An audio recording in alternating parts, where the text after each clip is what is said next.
كده بسيطه. يعني مثلا مقارنه قبل ما يمسك الرئيس السيسي وبعد، كان مثلا نسبه البطاله عندك في مصر حوالي 13 و6 في المية. ده كان نسبة البطالة. حاليا نسبة البطالة تقريبا 6%. يعني انت بتتكلم يعني انخفاض كبير في نسبة البطالة اللي موجودة في مصر.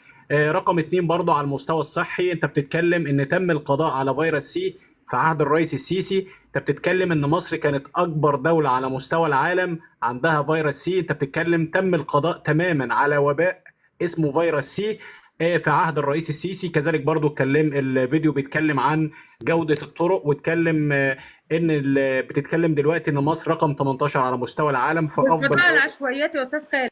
الله ينور عليك. كذلك برضو تم القضاء تماما على العشوائيات اللي كانت بتمثل بؤرة للجريمة في مصر. يعني تم القضاء تماما على العشوائيات، وتم نقل الناس دي الى بيوت يعني آدمية محترمة يقدروا ان هم يعيشوا فيها. يعني فحضرتك لو دخلت عندي في البروفايل هتلاقي الفيديو وبالارقام يعني. اتفضلوا. كلام حضرتك مظبوط. نرحب باستاذ صلابه. استاذ صلابه مظبوط اهلا كلام بحضرتك. حضرتك. مظبوط كلام حضرتك.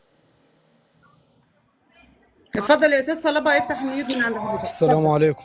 وعليكم السلام ورحمه الله وبركاته. صحابي واخواتي واعزائي، اخباركم؟ الحمد لله تمام، الحمد لله.